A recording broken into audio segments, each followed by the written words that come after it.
Nau mai hoki mai kia the fold. E mihi nei ko Anna Rawhiti-Connell toku ingoa. Welcome, Glen. Kia ora, Anna. It's really good to be back with you again. That's great to have you back. Let's dive straight in because, as always, there's been a lot of news around the media and the big 7 tech companies as well. So let's start closer to home and talk about the announcement of the appointment of Nadia Tolich into the TVNZ Chief News and Content Officer, probably one of the most talked about media leadership roles over the last wee while.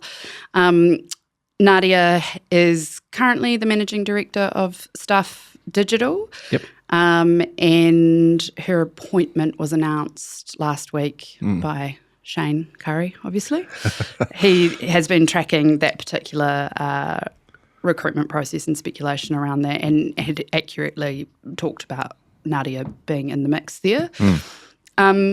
Nadia has decades of experience in broadcasting, mainly radio, and she's stepping into a role that is a smashing together of content and news. And so Navak Rogers, who was Chief Content Officer, not sure if that's the correct title, can't keep up with all the media titles, but she's left TVNZ now. Phil O'Sullivan remains as the most sort of senior newsroom figure, but he will now report in to Tolich in this role.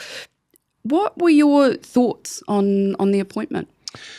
Lots, and I think we've talked about on this pod before the enormity of that role and the complexity of it, and I'll come back to that of what Nadia is walking into and how to think about it. But I'm also interested on the stuff side because if the rumours about Trade Me buying Stuff Digital were true, and your managing director has just stepped aside, it's interesting to think about what impact could that have if there is a transaction in the wind, or is this actually a signal that transaction's further along than we thought? Yeah. And there's potentially, some change coming. Who knows, right? We can only speculate at this point. But look, it's really interesting because there was a lot of debate and a lot of names thrown around. And the challenge here is, do you get someone that is strong on the entertainment front but has a news background, or someone that's strong on the news front that has some entertainment background? And primarily what they've done here is chosen someone that has all the credibility that they need in the newsroom. But with Navak stepping down, and Kate Colville moving away a couple of years ago, and others that have moved on, there is a real gap now in the entertainment ranks within TVNZ. And so, one of the things to navigate quickly for Nadia is going to be, well, how do I get my head around a very different operating model on the entertainment front? And how do I organise this newsroom for the future? And how do I build trust really quickly in a newsroom that has probably, not probably, quite publicly have had a lot of questions about leadership, at TVNZ and the decisions they've made over the last little while. I think Nadia is a great choice in the sense that she's been living in digital disruption now for a number of years. And she's been experimenting and toying, with the various companies and roles that she's held. So she comes in with an experience around, how to test and trial, do A/B testing, how to engage audiences in different ways. She's been something of a provocateur to, change operating models. I think the move to produce the 3 bulletins is a good example. Stuff moving into that space. So, in that respect, I think she's a great choice. And I think but the big challenge is going to be on the entertainment side, particularly as they think about challenges, as they've signalled around potentially bringing a paywall into the business.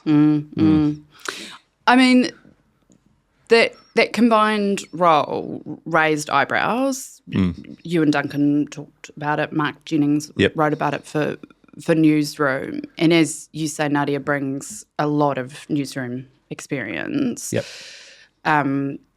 She did do a wee stint in Australia, I think, on The Chase and The Project. So maybe a little bit of that entertainment television stuff, but quite a long time ago. it's an interesting. The smashing together of the two things is interesting, and it arrives at a particularly interesting juncture, I think, around conversations about editorial independence, editorial integrity, and the difficulty, I guess, when you're managing those two kind of streams is they, first and foremost, move at very, very different speeds, and they have competing interests to a certain extent. Is that balance... So Nadia getting her head around the entertainment side of things, but that balance where you've got kind of newsroom journos on one side and a bunch of different interests, including commercial interests on the other, do you think that will be one of her key challenges? Without a doubt. And I'm not sure that I would have structured it that way, because if I just think about the challenges that each division is sort of going through right now, they are immense at scale, and are going to take time to think about and solve. And on the newsroom front, that's a 24/7 operation. News doesn't choose when it's going to break, right? And so, thinking about how to maintain and optimize a bulletin and the surrounding shows, B7 Sharp and Breakfast, etc. Keeping that alive, squeezing as much out of that as you possibly can in terms of audience and then revenue, and then thinking about, okay, how do we pivot all of this audience into this digital future? That digital future is still not clear actually what it's going to be when it comes to the newsroom. And so Nadia's got a hell of a lot of work to think about. How do we move from A to B in the new world? And how do I organise a newsroom to be able to do that? Because the newsroom of the future is going to be different from the legacy newsroom of the past as they start to make those pivots.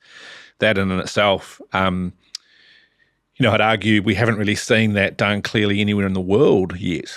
And TVNZ are very much on that journey. And so, that alone is enormous.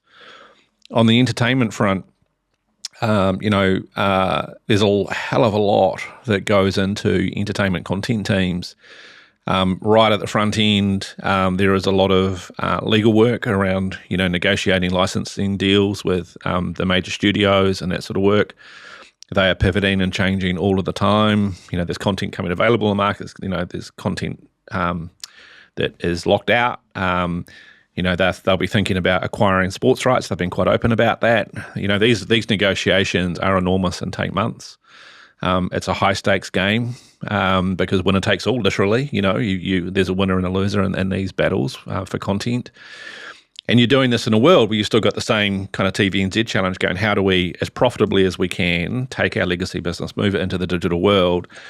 But the rights considerations in that digital world, particularly if they sit behind a paywall, are going to be very different. So that alone is an enormous thing to think about. And, you've got one executive now sitting there thinking about both of those. So I think, it's a lot. I certainly wouldn't say at all that Nadia's not capable of doing it. I'm just sort of posing to go, there is a lot there.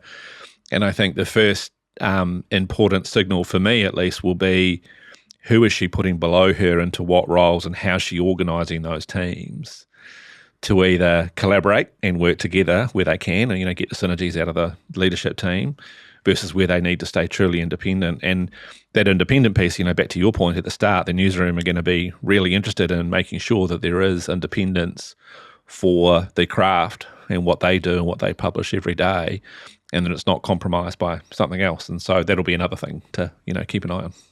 But yeah, this is big.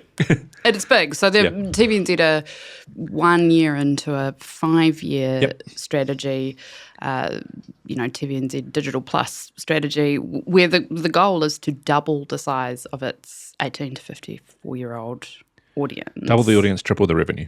Yeah, which is huge. Yep. And even the concept of a 5-year strategy in this day and age, great, but also, as we were talking about just before we were on, things just change in the blink of an eye now in the media industry. I want to talk about another departure. So Sky's Chief Content and Commercial Officer, Johnny Errington, is leaving after 13 years at Sky to go to the New Zealand Olympic Committee. There's been a couple of other exec departures from Sky recently. I just wanted to get your thoughts on that particular departure. And I think, as we were talking about in terms of Nadia's new role, the enormity of that, the stress and difficulty of working as a exec or a leadership, someone in leadership and media at the moment, given how volatile things are and how quickly things can change. Yeah. Look, Johnny, seasoned media, ex-Warner Brothers, once upon a time, I think Spark, once upon a time, been there 13 years, and has done, a really, really credible job. You think about, the really big negotiations that have happened over that time, particularly, we know as Spark Sport were coming into the market, locking in the Olympics for a number of rounds, bringing the Rugby World Cup back to Sky, a lot of very meaningful, large content entertainment negotiations. I know I was sitting on the other side of Johnny once upon a time. But yeah, he's kind of been there and done it all and seen it all within the Sky universe. And I think, 13 years is a bloody long time, a really long time. And, credit to him for sort of sticking it out that long. And I think, the role came up with the New Zealand Olympic Committee role. And I think that was a dream role for him to be able to take on at this time. But I think back to the sort of bigger, what the hell's going on? These executives leaving left, right, and centre, right? And first of all, I would say, look, that's normal when you've got a sector under the level of distress that we have, trying to pivot from, what was into what is going to be, because the skills that are needed in the new world are very different from the skills that existed in the old world. And I think TVNZ embody that quite a lot right now. When you look at, the appointments that Jodie's made over the last little while, they're not necessarily, there's not necessarily a depth of broadcast experience there, right? But they all have, experience in digital disruption and resilience that's required to kind of go on that journey. They know it's not a straight line path from A to B. It's going to be all over the place. And so the skills that are required are really different. I can tell you firsthand that as a leader, when you're asking leadership teams, really seasoned executives, to work really hard, long hours, these guys will be doing 60, 70 hours a week, no problem at all. Every week, potentially changing direction a little because the environment's changed or something else has changed. And, strategy is it's not a straight line. It's a really messy business. And it's never been more disrupted than it is right now, and there's no silver bullet for any one company to know how to get to the other side. And so you throw that in the mix to executives who, let's remember, first and foremost, are human beings with families, loved ones, trying to live a life. This world, when you've been living in it for a very long time, takes a toll.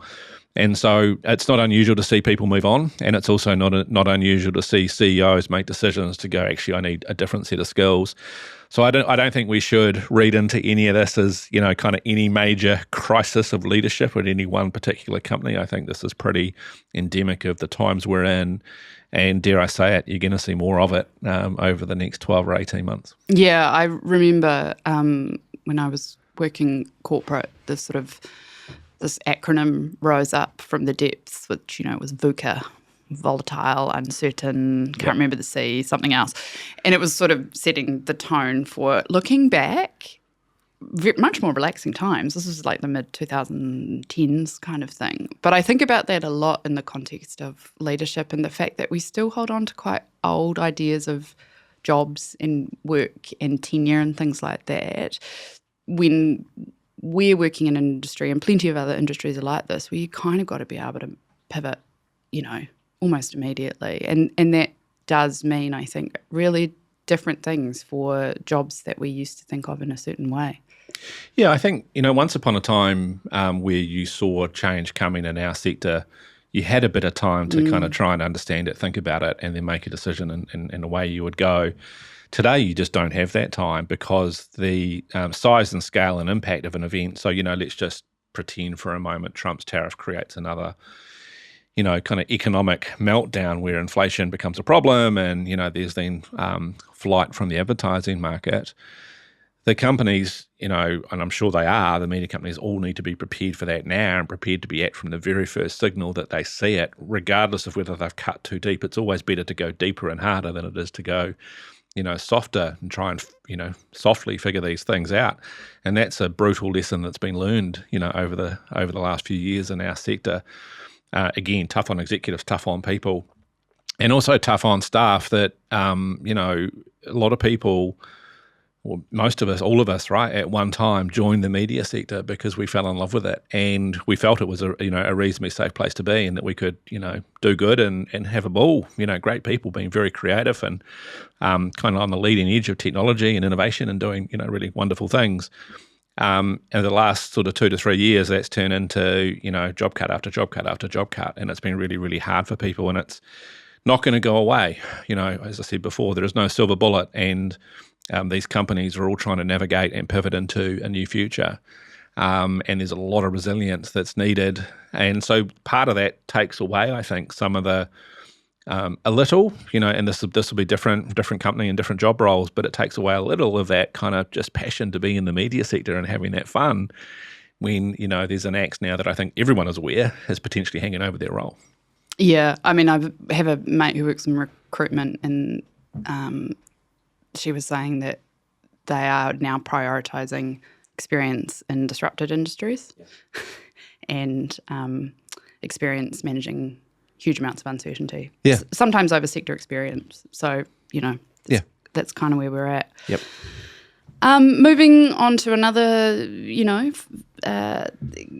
company in sort of state of flux change, NZME. So hadn't been a lot sort of around that last week. And then Philip Crump, who is, of course, he has his own Substack. He was writing on his Substack, posted over the weekend, where he shared a fairly fulsome kind of position. So he is one of Jim Grenon's nominees for the board. Yep. He is also... he writes himself that they are looking to set up an editorial board, and that Philip would chair it.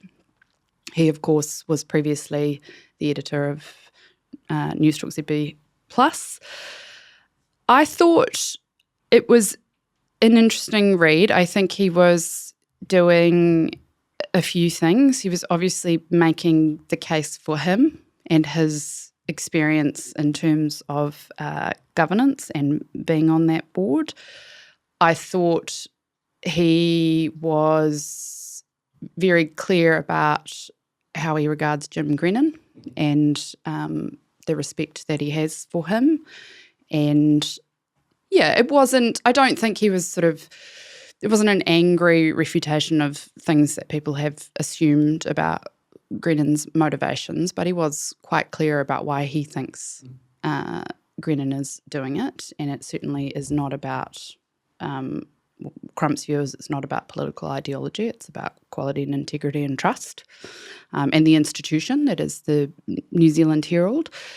He laid out, I thought, a little bit more than we have heard or seen around editorial. So there's obviously been lots around the financials, back and forths around, what the current board has sort of said around some of the people who might be involved. He said something pretty interesting, I thought, that may well have sounded like nails down a blackboard to some in the media. But he wrote, "News organisations are no longer gatekeepers, but curators of content. This is a new paradigm that, in my view, the New Zealand Herald has yet to embrace." And I thought, unpacking that as I did, coming back from Lee yesterday, I thought that was a really fascinating statement and view. Yeah, I think let's just jump to the elephant in the room part first, because I think that sits at the core of what everyone is thinking about here is Grenon and, Crump as a nominee and the other board nominees, are they going to shift the editorial policy to the right because of a, political ideology?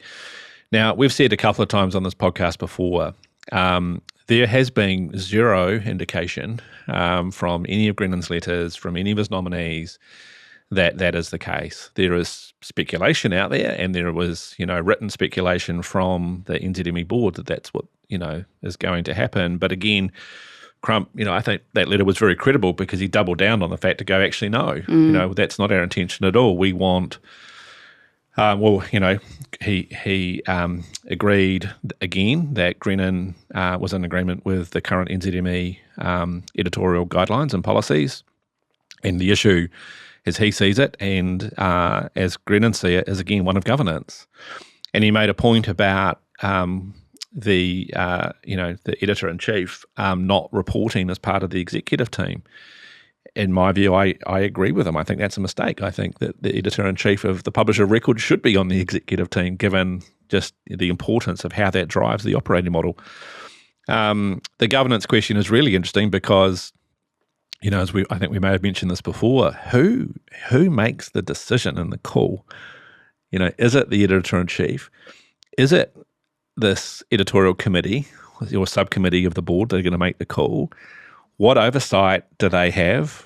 And again, that this question of independence, separation of church and state around, editorial independence of a newsroom, which is so critical. How is that actually going to function? And to be honest, Anna, we won't know. Assuming Grenon is successful, we won't know until this becomes reality and we see it in action. And only then will we truly understand how it's actually playing a role. But I think the role of curation, I actually agree with him on this point because, and this is just a theory of mine, this is not necessarily something that, you're seeing news organisations do around the world, and I hate to bring social media back into this, as you and I tend to do. But when you look around the world at the way people are consuming news, and so many people are getting their news from social media, right? It's well known. And I think one of the ways for independent news organisations to counter that is to take their talent or their sort of subject expertise and almost double down on that, because people will follow. Paddy Gower, I think, is a really great example right now. So shout out to Paddy, right? He's doing a really good job where Paddy has become the platform. He's a brand. And this is, it's been coming for a while. I'm genuinely surprised to see, I guess, kind of how long it sort of took in New Zealand, because in the US, this concept of journalist as personal brand, don't get me wrong, is fraught with all sorts of problems, as the Washington Post found out.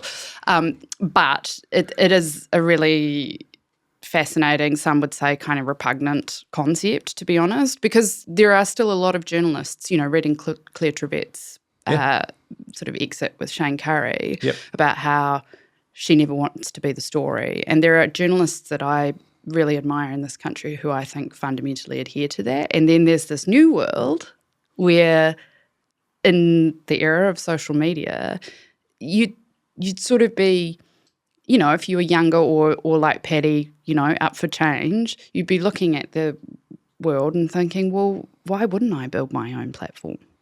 Yeah, or build my brand as a platform within an existing platform. And I think you're going to see more and more of it. If NZME do launch, this fast channel, Ryan Bridge will be the next. Ryan Bridge also, already has a tremendous social following, right? And their ability to kind of double down because they're trusted by their audience, and people increasingly, they disassociate trust with a platform like the Herald, but they do associate trust with someone that they like and they want to follow and they want to hear from.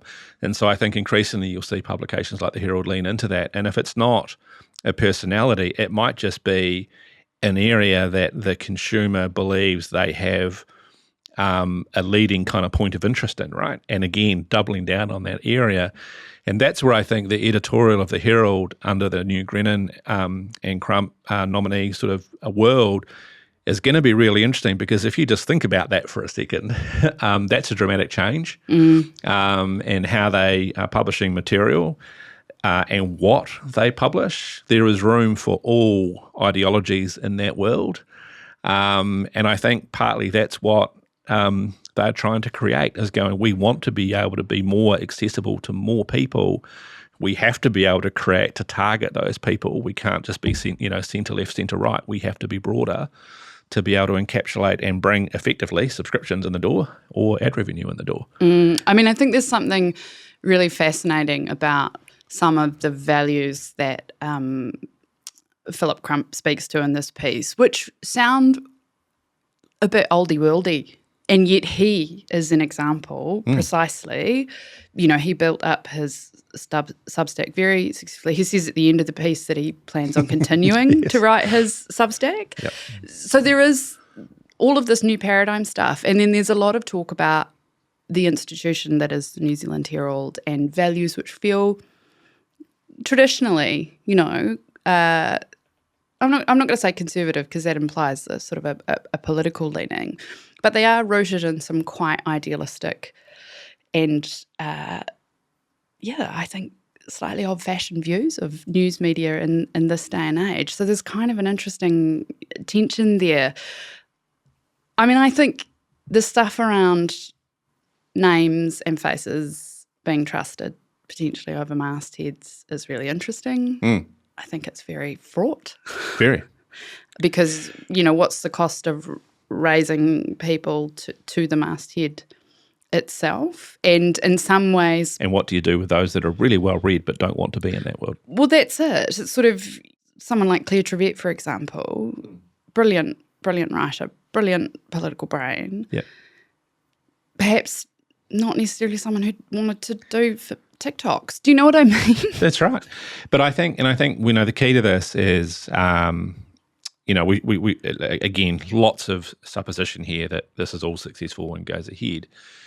It won't happen day one. And I think the key to this from a strategy point of view is it's not one or the other, it's and plus. And so it's, you know, we've got this core of the business. How do we add to it? And there'll be lots of testing and trialing. And, you know, as we talked about, some will and some won't. But I don't think it's at the core of this about taking anything away. It's about adding, right? Adding things in and finding success through doing that. Yeah, I think it's very interesting. Look, it's definitely worth a read. Philip Crump's. It's on his Substack. And I'm still waiting because we're a few weeks from a letter now, so we must be due soon. Must be something in the mail. We're just over a month away, aren't we, from the AGM where this is all going to play out. I think Crump suggested again, didn't he, that they had the majority shareholder support. Yes, he did.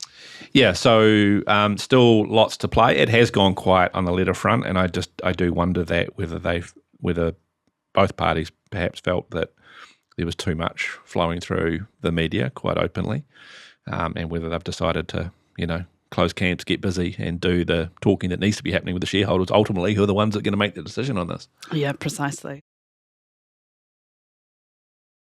Okay, so let's head overseas. I mean, saying overseas is stupid because what we're talking about is big tech, which is obviously absolutely everywhere, a huge part of people's lives all over the world. But there's been a couple of interesting developments in terms of some of the antitrust cases going on in the States. So first, let's go to Google, where a federal judge, I think it was last week, found that Google had violated antitrust law by maintaining a monopoly in digital advertising technology. It's quite complicated. It's real ad tech nerd stuff. But in summary, for sort of plain English people, essentially Google has a bunch of software tools that make up its ad tech stack, right? And that helps publishers and advertisers buy and sell ad space online. That's probably about as simple as I can make it.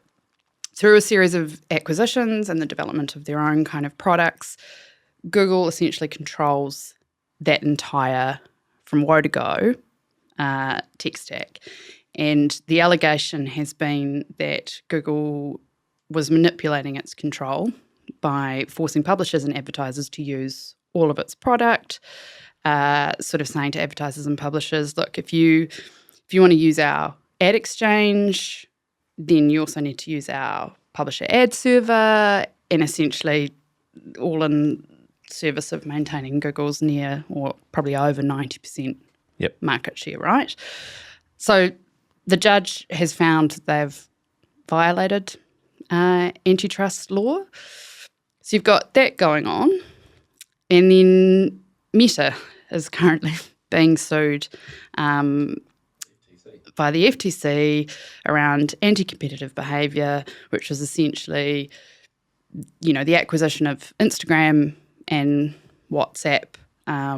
The simple plain language summary is that in doing so, they essentially knocked out all the competition. Zuckerberg has testified. There's not sure he should be, but I did read some stuff over the weekend that suggested he actually did. Some say he did all right in his. I mean, he's always so odd as a person in public, and coming off the back of careless people as well, walking around with sort of quite a lot of his reputation exposed. Some also say the case is a little bit weak in terms of how you define hard to prove what a marketplace is and all of that kind of stuff. So maybe let's start with Google. Yep.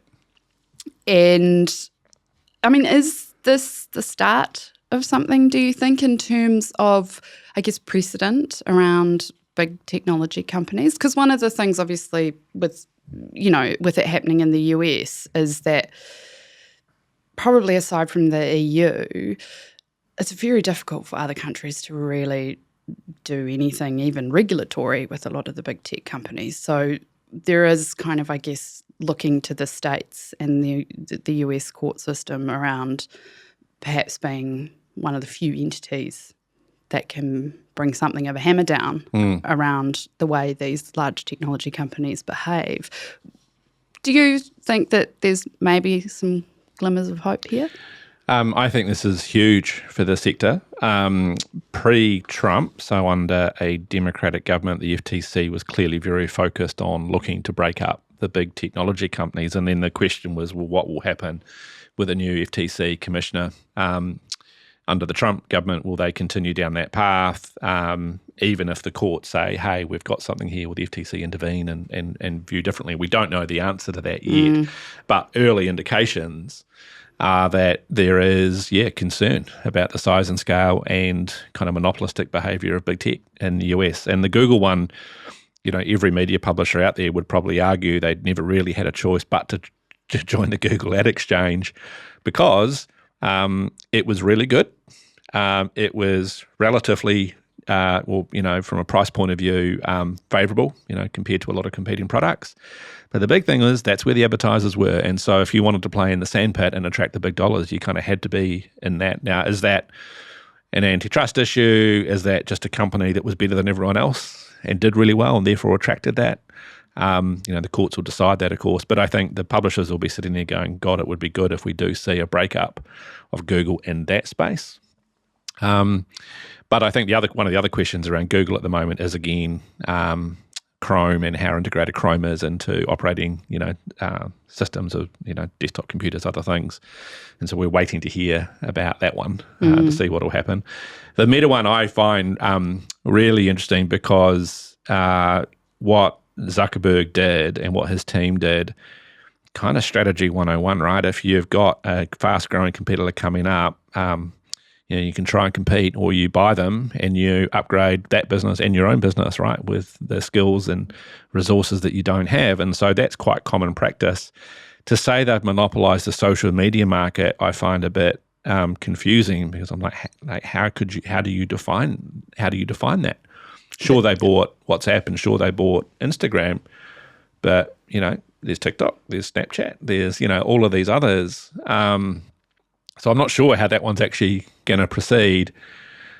It'll be really interesting, though, as this continues, because Zuck's made some admissions already around the fact that he knew at the time, thinking about purchasing Instagram and WhatsApp, that there would likely be some issues in the courts in the years to come. And if they knew, then, of course, what steps did they take to make sure that they weren't going to be in breach of those FTC guidelines. And so as more and more comes out, it's going to be interesting. And as more and more comes out, does that create further leverage for the FTC to want to do more and break them up. So I think, but you're spot on, the entire world is looking, because if the US government is prepared to act and do things, it will embolden, I mean, the EU will be the first off the line, but it will certainly embolden other sovereign states to go, actually, we now have the ammunition we need to do something in this country. Yeah. But we're just not sure, right? It's so early in some of these things to know how they're going to go, and whether, even on the back of a decision, does Trump intervene? Well, this is it, because, I mean, I think a lot of, so it was the Trump administration that brought that, case against Meta back in 2020. Yep. I guess the world is, again, a very different place. I maintain very high levels of cynicism and scepticism about politicians doing anything about that would penalise social media companies, because it's so advantageous for them to be on them. And I guess they were all at the inauguration. All the tech company owners were at the inauguration. And it's very clear in Sarah Wynne-Williams' book, right? She says it outright. They knew that Facebook had it over any government because that was the thing. That was their strategy: get them hooked like a drug, and then it will become incredibly difficult for them to want to do much about it. So it's a real wait and see on that. But I thought, it potentially gave, even if it gives people a bit of hope that maybe there is the ability to just dent.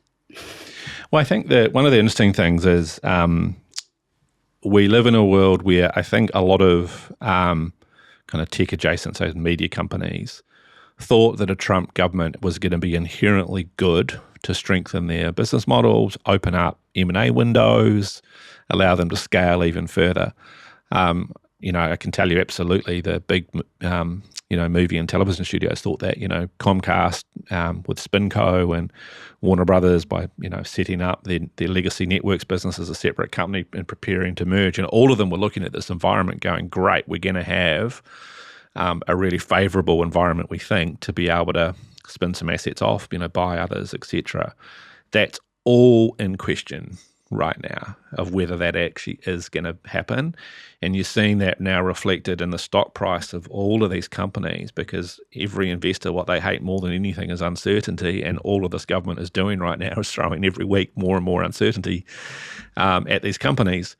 And it's really interesting, right? As a result, you've seen, stock prices of the big, most of the big studios, Disney, Paramount, Comcast, WBD, they've all lost ground since the day of the inauguration in terms of the stock price. Some of them went up for a bit, but now they've all, come back down up to 20-25%, except Netflix. Yeah, I was going to get onto that. So Netflix earnings results. Yeah, so it's astounding, right? Because they have been flagging for some time that they weren't going to talk any more about their subscriber numbers, and true to form, they did not. But they did talk about a 12.5% bump in their revenue and a flow through to their operating margin. So growth on growth, really, really, really good story. Forecasting growth for the remainder of the year, but no subscriber number talk anymore. And, I think we've talked about it before. They are now in a category of one.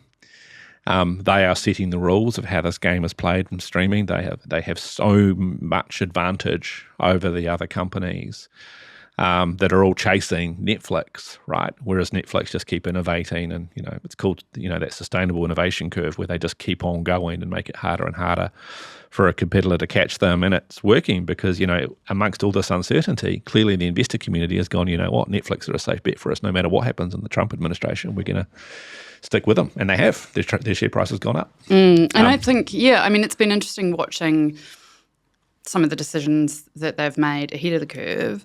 So obviously, big investment in WWE, so live sport. Yep. My husband, I think, watched about 5 hours of it yesterday afternoon. But WrestleMania. WrestleMania. Yes. I did manage to catch the top lines on it. John Cena, I got that. A funny story. We were with friends at the weekend, and their son was watching WrestleMania. I said, "What's this?" He said, "Oh, it's WrestleMania. It's live on Netflix." I said, "Is that right?" Anyway, we got to the end, and then I saw 2024. We were actually watching last year's. So it's been there. Then there was that sort of period of time where, I guess from a a craft and an output point of view, people were a little bit down on Netflix because they'd kind of had this run of really amazing original programming, the kind of Orange is the New Black sort of era. And then there was this talk about, I think it was like a hamburger. There was a hamburger analogy made by some Netflix exec.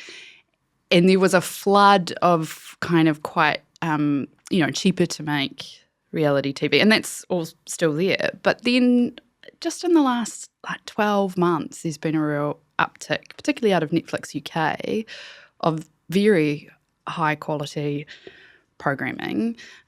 Probably in terms of the cost of creating that, just, your BBCs can't compete anymore. So they seem to be in this, as you say, class of one, plum position, kind of doing a lot right, Well, yeah, they, for their first, many, many years, it was just a growth at all costs. Didn't, for everyone, revelled a few years ago when Netflix turned a profit. They were like, wow.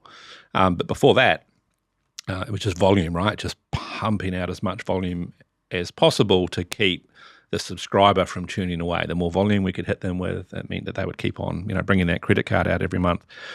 We hit the strike in Hollywood a couple of years ago, and all production, obviously around the world for everyone, slowed down a lot and also increased the cost of production. And what Netflix did during that time were two things which were really interesting. Remember, they cracked down on passwords. That's right. And they introduced an ad tier. And so they, whilst the other companies were kind of dealing with that, they turned on those taps, we kept on building revenue and subscribers into them. And now, post-strike and post-COVID, where producing content is a lot more expensive, they've distributed their content production business all around the world, which means that they've got effectively a lower sort of cost per hour on average than a lot of other studios are able to manage. And so for them, saying we don't care about subscriber numbers anymore is really a reflection of how mature now their business model is. It's about how much money can they generate off that subscriber base by having a highly distributed production community, and the different techniques they now have to turn on that revenue tap. The ad revenue will just keep on growing for them because that's a really immature part of their business. You see price rises coming through now in different countries all the time. The US and Canada are probably pretty mature markets where there's not a lot of subscriber growth left, but I would say watch this space where e-commerce becomes embedded into the Netflix platform at some point in time as they just keep on evolving, a long way ahead. And then you've got the competitors who are all trying to take their streaming platforms and turn them to profit. But as a result of that, cannot match the volume of content that's coming through the Netflix pipeline. And so, yeah, they're very much out on their own, and it's going to be, again, back to the context of the FTC and the Trump government. You'd argue that, some of these companies have to merge with each other to sort of survive it. But who knows, right? Mm-hmm. Who knows? Mm-hmm. Great. Fascinating times. Hey, thank you for your expertise again, and thanks for joining me in the studio over my short reign as host of the Fold. We'll change the locks. Duncan's not allowed back. Thank you to Te Ahi Butler, who has wingmanned me through the last 3 weeks. Thanks to Fold listeners for having me in the hosting chair. I am told that Duncan Grieve will indeed be back next week.